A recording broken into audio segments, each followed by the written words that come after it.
Hi hello welcome to our channel. నేను మీ సిరి. ఈరోజు మనం చెప్పుకోబోయే కదా మిసెస్ అగస్త్య పార్ట్ 18. కథలోకి వెళ్లే ముందు వీడియోని లైక్ చేసి హైప్ చేయడం మిస్ చేయకండి ఫ్రెండ్స్. ఇక వచ్చేయండి. ఇడియట్, మరి ఇంత దూరం ఎందుకు వచ్చావు? నమ్మకం లేకపోతే ఈ రూమ్లోనే ఎందుకున్నావు అని పల్లెనూరుతో నా వైపు చూశాడు. నిన్ను చూడకుండా ఉండలేక ఇంత దూరం వచ్చాను. వేరే రూమ్లో అయితే నీ ప్రెజెన్స్ మిస్ అవుతానని ఈ రూమ్లోనే ఉంటున్నాను. ఇక బెడ్ మీద కూడా ఉండాలంటే దానికి చాలా టైం ఉంది. ఇప్పుడైతే నా బాడీ పిచ్చి పిచ్చిగా అలసిపోయింది.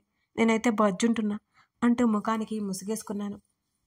మరో 2 క్షణాలు గడిచేయలేదు. నేను గాలిలో ఉన్నాను. గట్టిగా కేక పట్టేశాను, అరిచేశాను. వెంటనే ముసుగు తీసి చూశాను. మిస్టర్ అగస్త్య గారి చేతుల్లో నేనున్నానని నాకు తెలిసింది. షడాప్ అంటూ నా వైపు చూసి కసిరాడు. ఏంటి మ్యాన్ హ్యాండ్లింగ్ చేస్తున్నావు? నాతో అంత ఈజీ కాదు, నాకు కరాటే కూడా వచ్చు అంటూ ఖాళీగా ఉన్న నా చేతుల్ని ఆడించాను గాల్లో పంచులు విసురుతూ. ఇప్పుడు కనుక నువ్వు కుదురుగా ఉండలేదనుకో, నువ్వు కుదురుగా ఉండేలా నేను చేయాల్సి వస్తుంది, జాగ్రత్త అని సీరియస్ టోన్లో అగస్త్య చెప్పగానే గప్ చుప్గా నోటి మీద చేయి వేసుకున్నాను.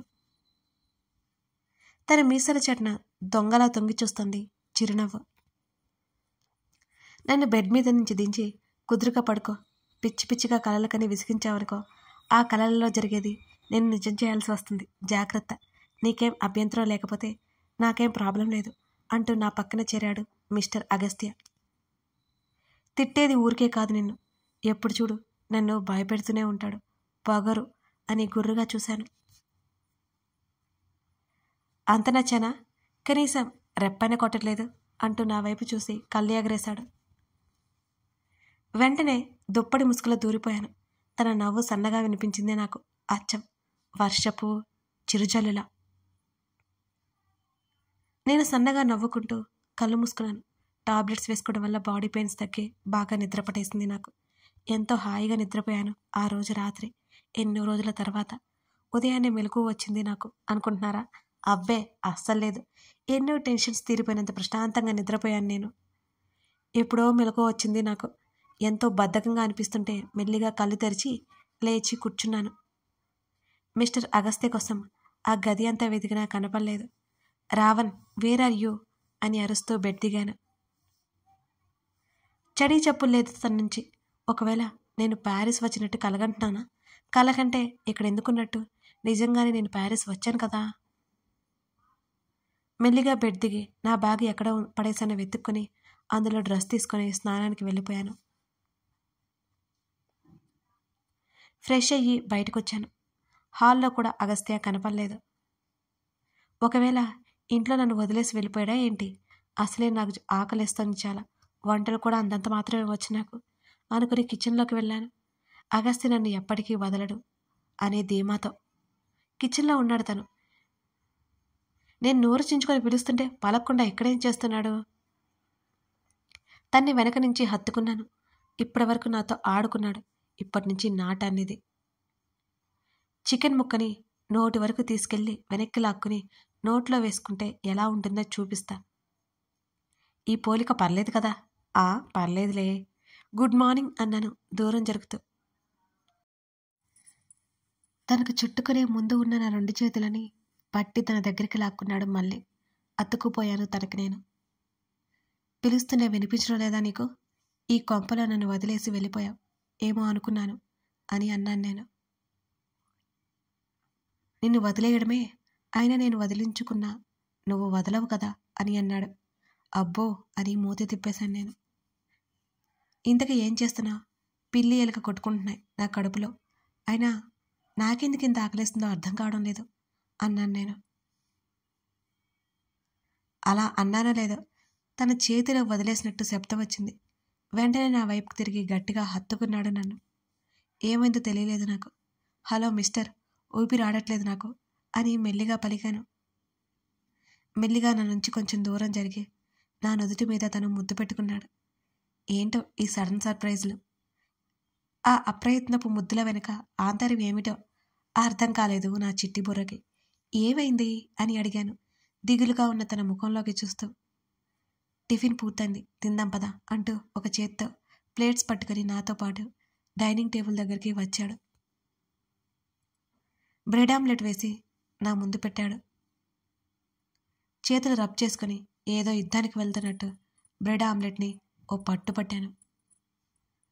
జ్యూస్ గ్లాస్ నా ముందు పెట్టగానే, ఇప్పుడు జ్యూస్ వద్దు, నాకు కాఫీ తాగుతాను నేను అనగానే సీరియస్గా చూశాను నా వైపు. నేను ఉదయం కూడా తాగలేదు, నాకు కాఫీ క్యాన్సిల్ చేశాడని ఏడుపు మొహం పెట్టుకున్నాను. నోరు మూసుకుని జ్యూస్ తాగు అని అత్యంత సీరియస్గా అన్నాడు. ఇలాంటి మనిషిని ఎక్కడా చూడలేదు నేను. ఏంటేంటో చెబుతాడు, ఏమీ అర్థం కాదు. ఇప్పుడే ప్రేమగా హత్తుకున్నాడా, అంతలోనే కసురుతున్నాడు నన్ను. తను మెల్లిగా తింటున్నాడు. ఈరోజు వరకు ఈ ఆమ్లెట్ ఓకే, రోజు ఇలాంటి ఫుడ్ నేను అసలు తినలేను అన్నాను నోరు ఊరుకోగా. మరేం కావాలి అని అడగ్గా, ఇడ్లీ, దోశ, పూరి, చపాతి ఇంకా అని నేను చెప్పబోతుంటే, షటప్, వాగింది చాలు, తిను అని సీరియస్గా అన్నాడు. నువ్వే కదా ఏం కావాలి అని అడిగా, చెప్తుంటే అలా తిడతావేంటి నన్ను అని అలిగి తినకుండా లేచాను అని అనుకుంటున్నారా? అబ్బాయి అస్సలు కాదు, పూర్తిగా తినేశాను. కోపం నా రావణుడికి అందం. కేవలం అలిగినట్టు నటిస్తున్నాను అంతే. తినే వరకు నేనేం మాట్లాడలేదు. తిన్నాక కూడా సైలెంట్గా సోఫాలో కూర్చున్నాను. తను గదిలోకి వెళ్ళి కాసేపటి తర్వాత మళ్ళీ బయటకు వచ్చాడు. నా పక్కన ఫోన్ విసిరాడు. అప్పుడు ఫోన్ వైపు చూస్తే అర్థమైంది నాకు ఫోన్ కాల్ వచ్చింది అని. డిస్ప్లే మీద రామ్ నెంబర్ స్క్రోల్ అవుతోంది. అగస్త్య నా పక్కనే కూర్చున్నాడు. చెప్పు రామ్ అన్నాను నేను వెంటనే లిఫ్ట్ చేసి. శ్రీ, హాస్పిటల్కి వస్తున్నాను, ఉన్నావా లేక రూమ్కి వెళ్ళావా అని అడిగాడు రామ్. హాస్పిటల్లో లేను రామ్ అని నేను అన్నాను. ఓ, రూమ్లో ఉన్నావా, వచ్చి పిక్ చేసుకోనా అని రామ్ అంటుంటే, లేదు రామ్, చిన్న వర్క్ మీద ప్యారిస్ వచ్చాను, ఇండియా రావడానికి టైం పడుతుంది అని వెంటనే చెప్పాను. శ్రీ, ఒక్కదానివే వెళ్ళావా, నీకు తోడుగా నన్ను పిలవాల్సింది అని అన్నాడు రామ్ కన్సర్న్గా. ఆల్రెడీ ఇక్కడ నాకు తోడుగా ఉన్నారు అంటూ నా ప్రేమ పొంగిపొర్లి నా కళ్ళల్లో కనిపించేలా అగస్త్య వైపు చూశాను. నన్నే మాత్రం పట్టించుకోకుండా ఫోన్లో ఏదో చేస్తున్నాడు తను. ఐ మీన్ మెయిల్స్ చెక్ చేస్తున్నాడు. అందుకేగా ప్రవరాక్యుడు అనేది. ఊరికే కాదు, ఈ జనరేషన్ కాబట్టి మోడరన్ ప్రవరాక్యుడు. కరెక్టే కదా మరి? ఓకే, ఇంకా రామ్ ఏదో అడగబోతుంటే, రామ్ నేను మళ్ళీ కాల్ చేస్తాను అని కాల్ కట్ చేశాను. రామ్ అడుగుతున్నాడని నాకు తెలియదు. ఓకే అనగానే చటుక్కున కాల్ కట్ చేసి ఆ తర్వాత ఆలోచించాను అతను ఏదో చెప్పబోతున్నాడని. మళ్ళీ ఇక నేను కాల్ చేయలేకపోయాను. నేను అలిగాను, నువ్వు నన్ను పట్టించుకోలేదు అంటూ అగస్త్య వైపు చూశాను. అయితే ఏం చేయమంటావు అంటూ ఫోన్ ఆఫ్ చేసి టీపాయ్ మీద పెట్టి చేతులు కట్టుకుని నా వైపు చూశాడు. బ్రతిమలాడి కూల్ చేయి అన్నాను నేను. కొన్ని క్షణాలు నా వైపు చూసి ఈవిల్ స్మైల్ ఇచ్చాడు. తను అలా నవ్వాడు అంటే నాకేదో తేడా కొట్టింది బాగా. ఓయ్, ఏమైంది, ఏముంది నీ బుర్రలో అని అడిగాను నేను అనుమానంగా తన్నే చూస్తూ. బ్రతిమాలి మరీ కూల్ చేయమన్నావు కదా, చేస్తా.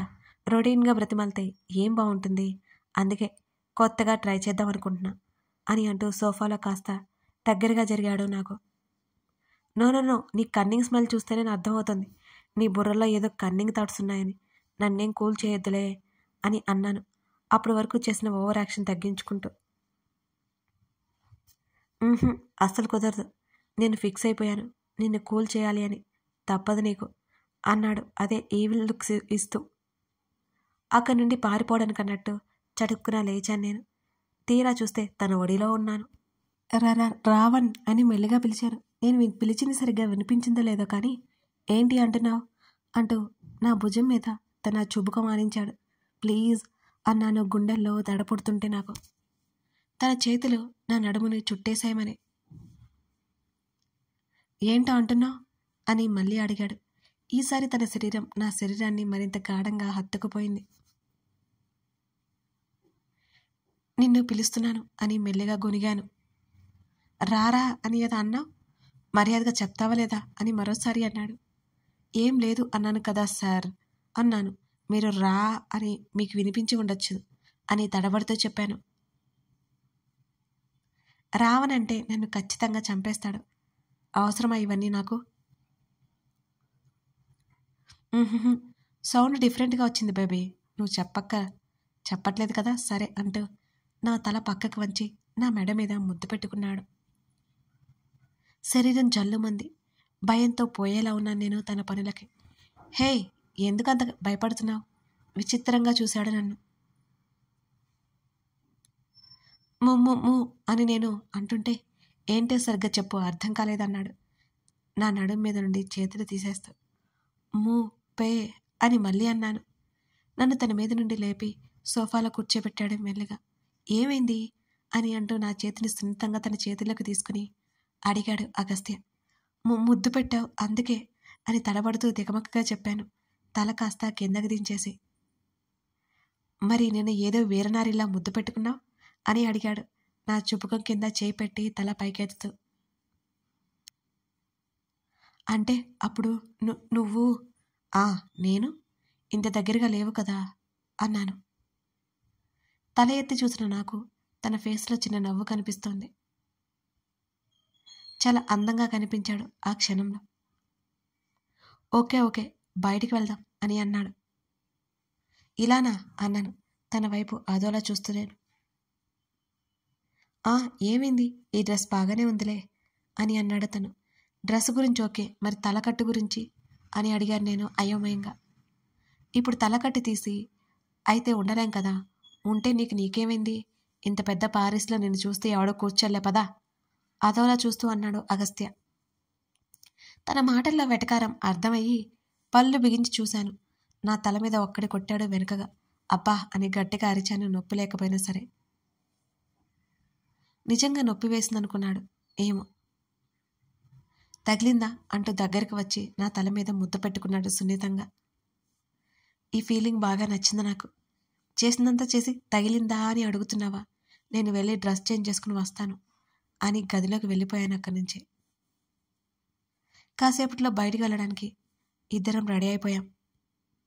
ఇంటికి రాగానే ఇద్దరం కారులో కూర్చున్నాం. మీకు ఎంత ఆస్తి ఉంది అని అడిగాను నేను. డౌటే లేదు, కన్ఫర్మ్ అయిపోయింది అని అన్నాడు తను. కన్ఫర్మ్ అయిందా, ఏంటది అని అయోమయంగా అడిగాను. నీకు పిచ్చి ముదిరిపోయిందని అని వింతగా చూశాను నన్ను. తన మాటల్లో వెటకారం అర్థమైపోయింది నాకు. నేనేమన్నానని అలా అంటున్నావు అని ఉక్రోషంగా అడిగాను. తను కారు డ్రైవ్ చేస్తూ అసందర్భంగా మాట్లాడితే ఇలాగే అనాల్సి వస్తుంది అని అన్నాడు వేగం పెంచుతూ. కాసేపు కృష్ణ నుండి కాల్ వచ్చింది నాకు. ఏంజెల్ అని అన్నాడు కాల్ లిఫ్ట్ చేయగానే. అరేయ్ అని కోపంగా అరిచాను. పక్కన మిస్టర్ అగస్త్య చక్రవర్తి ఉన్నాడన్న విషయం మర్చిపోయి మరి. ఏంజెల్ ఎంత స్వీట్గా పిలుస్తున్నావో తెలుసా అని అన్నాడు క్రిష్. వాని చంపేయాలన్నంత కోపం వస్తున్నా ఆగిపోయాను, దగ్గర లేడు కనుక. నువ్వు ఇంకోసారి అలా పిలిచావు అనుకో, నీ పీక పిసికేస్తా, చస్తావు దెబ్బకి అన్నాను కోపంగా పళ్ళు పటపట్లాడిస్తూ. చంపై ఏంజల్, చంపై, హాయిగా చచ్చిపోతాను అని అన్నాడు ఓవర్ యాక్షన్ చేస్తూ. వేద్దావా, I will kill you idiot. ఎవరు? ఇరిటేట్ అవుతున్న నన్ను చూసి పిలిచాడు అగస్త్య. ఫ్రెండ్ అన్నాను క్రిష్ని సేవ్ చేయాలన్న ఉద్దేశంతో. కాదు అని ఫోన్లో నుండి అరుస్తున్నాడు వాడు. అగస్త్యకి ఎక్కడ వినిపిస్తుందా అని భయపడి చచ్చాను నేనైతే. ఫ్రెండ్ అనగానే ఇంకేం మాట్లాడలేదు తను కూడా. నన్ను ఫ్రెండ్ అని పరిచయం చేస్తావేంటి, ఇంతకీ ఎవరున్నారు నీ పక్కన అని అడిగాడు క్రిష్. నా మొగుడు, మాట్లాడతావా అన్నాను కోపంగా. ఇవ్వు మాట్లాడతాను అని అన్నాడు క్రిష్ తెగ ఎక్సైట్ అయిపోతూ. తిక్కగా వాగావనుకో, పాతికేళ్ళు నిండకుండానే పోతావు అని అన్నాను నేను. అబ్బో ఇవ్వు ఫోన్ మా బ్రోకి అని అన్నాడు క్రిష్. నీ ప్రాణాలు కాపాడాలి అని ప్రయత్నం చేశాను, నువ్వు వినకపోతే నేనేం చేయాలి అని అంటూ అగస్త్య చేతి మీద తట్టి ఫోన్ నీకే అని అన్నాను. నా వైపు వింతగా చూస్తూ ఫోన్ తీసుకుని చెవి దగ్గర పెట్టుకున్నాడు. అవతల క్రిష్ ఏమన్నాడో తెలియదు కానీ బయటికి వెళ్తున్నాంరా అని అన్నాడు అగస్త్య.